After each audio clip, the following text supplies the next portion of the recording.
You have to believe all of this stuff. Do not question it at all. That way you won't have any problems. They know they will have complete control. What is up? My name is Eric. This channel is called Report and Opine. I am back. This, of course, is the epicenter for all of your current and captivating coastal elite chaos. So please hit that subscribe button, like the video, ring the notification bell, leave a comment or two, share this with a friend. Let's go.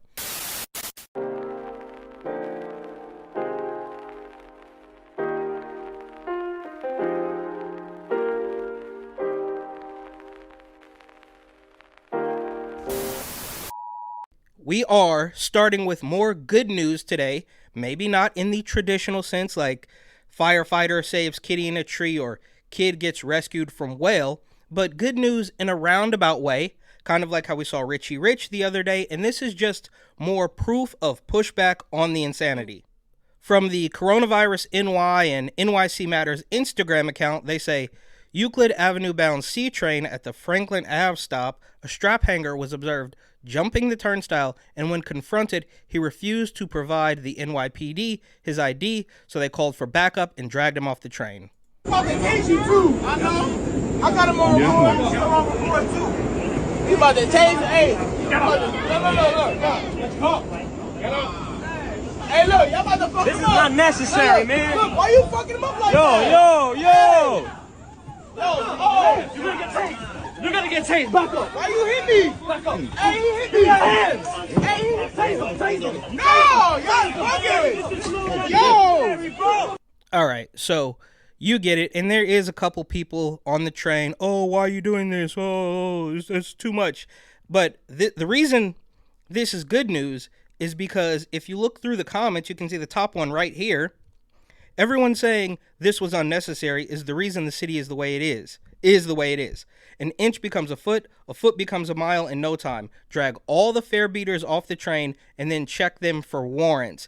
And that comment alone, at the time of recording, has 1,333 likes. And there's dozens, possibly hundreds more of people who understand what's happening. Now, obviously, there are more people, all this for $2.90, even though I'm pretty sure this went up more than $1 since I lived in New York City. But people are starting to see through it. Again, from the Coronavirus NY account, they say New York City Mayor Eric Adams is classifying social media as a public health hazard and an environmental toxin, saying young people must be protected from harm online. And Dr. Ashwin Vasan is issuing a health commissioner's advisory, whatever that means. It's all absolute nonsense, and this isn't good news. It's actually pretty insane, but with every step in the right direction, with every 2 steps forward, there's got to be 1 step back. We also need to protect our students from harm online, including the growing dangers presented by social media. Companies like TikTok, YouTube, Facebook are fueling a mental health crisis by designing their platforms with addictive and dangerous features. We cannot stand by and let big tech monetize our children's privacy and This guy is totally insufferable. And he is right on one point here that, yes, big tech, bad, but everything else is absolutely insane. Jeopardize their mental health. That's why today, Dr. Ashwin Vasan is issuing a health commissioner advisory. And that guy, of course, Dr. Vasan, is a complete and total scumbag, but that is a different story. Officially designated social media as a public health crisis hazard in New York City. Great job. We are the first major city in America to take this step and call out the danger of social media like this. Just as the Surgeon General did with tobacco and guns, we're treating social media like other public health hazards, and it must stop. Okay, so like I said, big tech bad, but we will probably disagree on why it's bad. And a couple other things here. This guy talks about a health advisory and a public health crisis. I mean, it's always a crisis, right? I mean, literally everything is a crisis, and maybe I missed it, but I don't remember very many public health emergencies or crises before Rona. But after that, since that, they know all they have to say is this is an emergency, so they can try to get away with nearly anything. It has become a complete and total nanny state. Eric Adams says he's going to protect the kids. Did he mention the parents at all? Not in this clip, right? So, I mean, he doesn't care about the parents. He thinks the parents are absolutely stupid. The government are the parents now, so they're going to force pharmaceuticals on kids. They are going to put, adult graphic material in the schools, but then also convince them somehow that the internet is a public health crisis. So, yeah, I mean, there's a lot of bad things on that old internet there, but come on. And for the record, he did seem to care about the parents many years ago, and that clip went viral more recently when he was telling people how to search their kids' bedrooms for crack pipes or whatever. The message is you expect your children to do what's right, but you always have to inspect what you expect. And that's the key to providing some preventive safety. So if you come to a room like this, you can start out, I always recommend to start out in a periodic fashion so you'll be used to going through the room to look at the various items in the room. You can look in the jewelry box. A jewelry box of this nature, maybe a simple jewelry box, but if you look through it closely, you don't know what your child may be hiding. For instance, a gun could be hidden, a small caliber weapon could be hidden inside a jewelry box. Look at the various colognes and perfumes and photos and pictures. You should always, when your child brings in his popular knapsack with many different locations, look through it to see what exactly is your child carrying in addition to a book. Something simple as a crack pipe. And also out of New York City, straight from the NYC Healthy account, which I have made several videos about, they are pumping nothing but propaganda. It's all absolutely insane, but we're used to that by now. And they say, today in his State of the City address, the New York City mayor laid out a vision for a healthier and safer New York City with plans to improve women's health, which obviously just means more abortions for everybody. He said, protect the mental health of young people, which in leftist libtard speak, that just means more censorship. Then he says, then they say he's going to relieve medical debt, which just means communism. And lastly, protect New York City from climate change. Okay, that just means even more communism and more taxes. But how do you plan to protect New York City from climate change, right? I thought this was a global thing. I thought this was affecting everybody, but somehow he's going to save New York from it. And then you can break it down even further, and they claim that climate change is affecting neighborhoods of color or whatever. And sticking with the sun monster climate change theme from Post-Climate, the EPA wants to limit a major deadly air pollutant, but it could cost Biden his re-election. And I'm sure that's the only reason why. Even though the lefties, the lefties don't think he's gone far enough. They don't like him. But this climate nonsense aside, they already don't like Biden because of this whole Israel-Palestine thing. And I don't have a dog in that fight. They're both just awful at this particular point, like I constantly say. I'm more off-putting. No, I'm more off-putting. I'm more unattractive to put in a lead role. Well, I'm a bigger box office drag. Kids, you're both just awful. And for the record, we know that this political regime does not want to stop conflict. They love that stuff. They profit from it, but that is a different story. In a little bit more climate hysteria from CNN Climate, because they all have accounts specifically dedicated to this fear-mongering now, they say, an alarming wave of climate misinformation is spreading on YouTube, Watchdog says. And the caption reads, if you've been on YouTube lately, you might have come across someone claiming wind and solar energy don't work, that rising sea levels will help coral reefs flourish, or that climate scientists are corrupt and alarmists. Correct. They are really concerned that some people aren't buying it. And this is actually my favorite one from ABC News. Why cold air outbreaks are still happening amid global warming. I wonder why. I wonder why people aren't buying it. Is because you make it up as you go along with the sole intent of scaring people. And speaking of scaring people, from Vox, I don't know how they're still operational, but they say, can special light bulbs end the next pandemic before it starts? So the obvious thing here is they want nothing more than to foist another pandemic on us, which is absolute insanity. But I'm old enough to remember a time, and maybe I'm mistaken here, but there was a point in time when Trump said that some UV lights could maybe help cure this virus, which is up for debate, I guess, but he was laughed out of the building. He was crazy. He was a conspiracy theorist. How dare he? He also said you should inject bleach, but it doesn't matter. They're going to go with this, and they think we're all stupid. Switching gears just a little bit from the scare tactics of Rona and climate change sun monster nonsense, now this politics says she made her name doxing LGBTQIA teachers.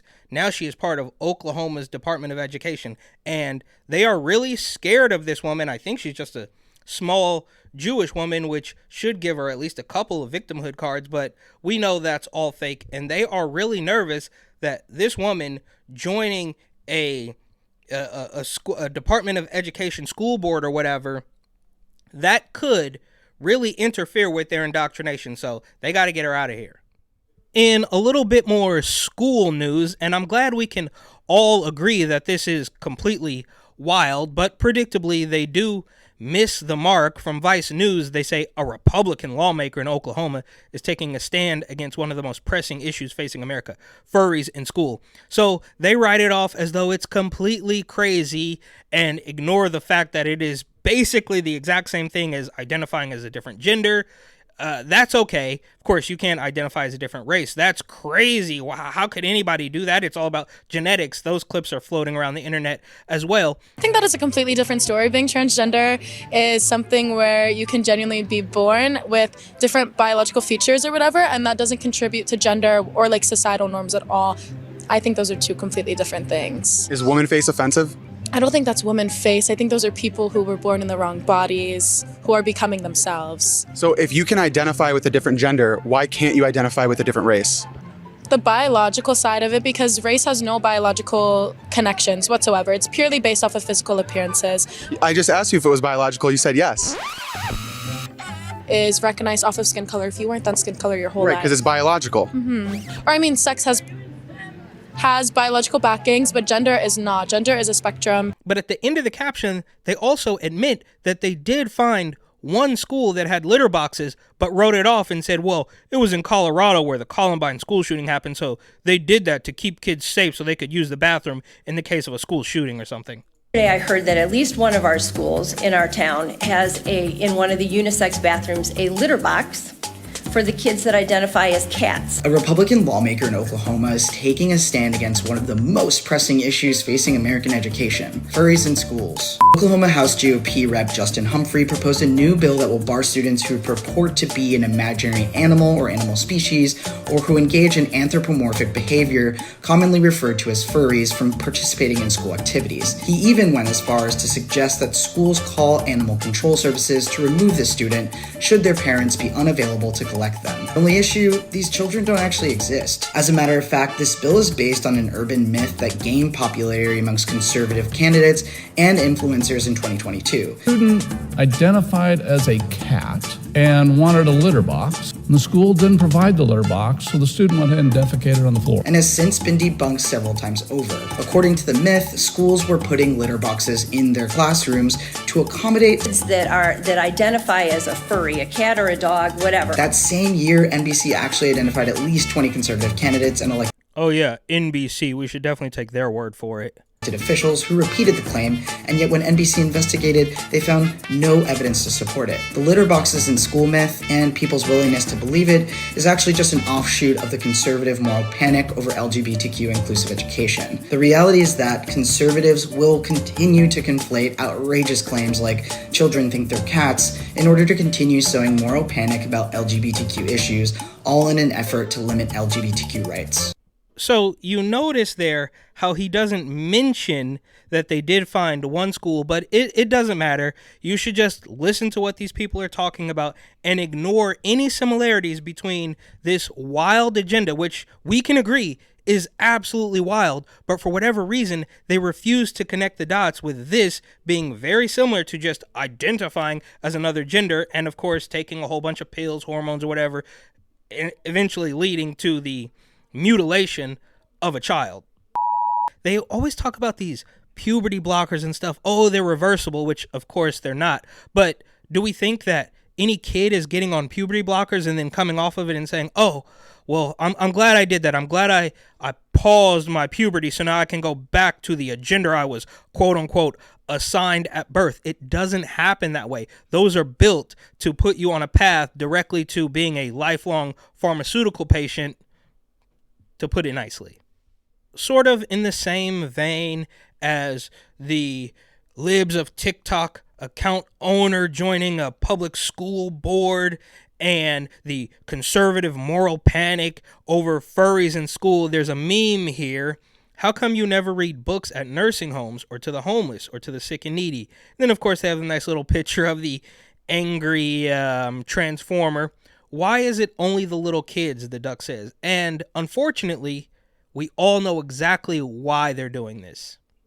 I mean, there is plenty of drag queen story hours all over the place and protesters popping out there, but we know, and there's other memes about this, but if a grown man wearing jeans and a t-shirt were to read books to kids, that would be a problem. Arguably, if a grown woman wearing jeans and a t-shirt were to read books to kids, that would be a problem. We also know that if a grown woman wearing, a bikini or some sort of stripper attire, that would totally be a problem. But for whatever reason, some strange reason, it becomes okay when a grown man wearing a dress wants to read books to kids. And a collaboration between two of my favorites, ABC7 and Scott Wiener, they say Senator Wiener introduces California bill to physically stop cars from going 10 miles per hour over the speed limit. And this was me at like 5 years old. I'm not even joking. I remember being a kid and thinking, why are the cars able to go so fast if the speed limit is only 65 miles per hour? And surprisingly, this is not actually the worst of the California insanity. I mean, in Oakland, nobody is following the traffic laws, and I guess this is sort of a middle ground between the state of California basically having no cops, no laws, and the robots taking over. Meanwhile, insurance companies are leaving California, and they're certainly not the only ones, but I digress. Then from KTVU Fox 2 News, CHP reports drop in freeway shootings. Okay, good job, I guess. Less people are now spraying bullets wildly out of moving cars towards other moving cars, and I wonder why the insurance companies are leaving. And then you also have San Francisco Mayor London Breed saying crime is down, shoplifting is down. Well, yeah, that's because you made shoplifting legal. Basically, all of the retailers left, so of course, shoplifting is down. Then again, from the ABC7 Bay Area Instagram account, while everything is collapsing, I could spend hours talking about all of the things that are happening in California, but I think you get the point. They are now saying that the FBI is working with some community leaders or something to combat the rise of Islamophobia. The FBI, right? I mean, this is absolutely through the roof. Their priorities are backwards, to put it nicely. The rise in Islamophobia across the U.S. has been well documented. The challenge now, how Muslim Americans can work with the FBI to stop it. We want them to be partners with us in preventing and responding to hate. 1 out of 2 Muslim students are bullied based on their religion. And according to other polls, Muslim communities experience more prejudice than any other religious community in their interactions with law enforcement. Maha El Junaidi is executive director of the South Bay's Islamic Networks Group, or ING. ING led a first of its kind training with agents and officials from the FBI and the U.S. Justice Department at the FBI field office in San Francisco. The kind of training that... This is ridiculous. It goes on like this, and obviously the FBI is good for nothing, but also, I mean, I'm no expert, but I don't think the the Muslim community is really going to get on board with this radical gender agenda. But what do I know? Well, one thing I do know is that all of these narratives will eventually, sooner or later, conflict with one another. So here's the thing. You have to believe all of this stuff. Do not question it at all. That way you won't have any problems. They know they will have complete control. Now, I don't know about you, but me personally, I would rather ask a couple questions and not let them control every single little thing I do. And I am more than willing to let somebody explain to me why these are good ideas. I mean, I am all ears. I am open to enlightenment. I am constantly giving them a chance, literally going out on the street and giving them a chance to explain to me why this makes sense. But obviously they will not do that, and they keep missing their chances to get me on board, and I'm obviously somebody you want to have on board. But anyways, here's a funny clip. What do you do on your daily day? My day to day, recently I've been waking up going fishing, man. I was supposed to go fishing this morning, and as I told you, there was people at my house. They distracted me, man. I was distracted. I go fishing. I record music. I be in the clubs here now. What do you feel about trolls? Trolls? Just people that trolls. What's the message that you can give people, like, this is how you should deal with trolls? Even me, what is your advice to people that deal with trolls? My thing is, if you ain't got no haters, you ain't popping. You see what I'm saying? And I can respond to a troll and not feel no type of way and just be funny about it. Because the way I am, if you say something mean as hell to me and you just trying to get me in a bad place and I come back at you and say, hey nigga, yo ugly ass in here talking about woo-doo. I'll make it like, damn, why don't I don't fuck with him? At a point, I just went through my comments on Instagram. Everybody that said something hating, I sent them a voice memo. Girl, what? You said I'm ugly. Your ass ugly and you got a big ass gap in your mouth. Fix it. You know what I'm saying? Mm-hmm. And then we'll just go back and forth and we'll be roasting. Why you tell her fix it though? Huh? Why you tell her fix it? I mean, everybody got something they need to fix about themselves, man. Worst meme that you hate about you? Worst meme? Damn. Would it be this one? Y'all fucked up, man. No, that's what they... Man, listen, I've never seen this a day in my life. I've never seen this, but when they pulled it up, I said, the world got me fucked up. Yeah, bro. What I like to tell people is, if I'm the ugliest motherfucker in this world, what that make you? That's what I tell people. If I'm the ugliest motherfucker in the world, what that make you? I don't call nobody ugly. Why you put that on the screen, bro? Oh. Come on, bro.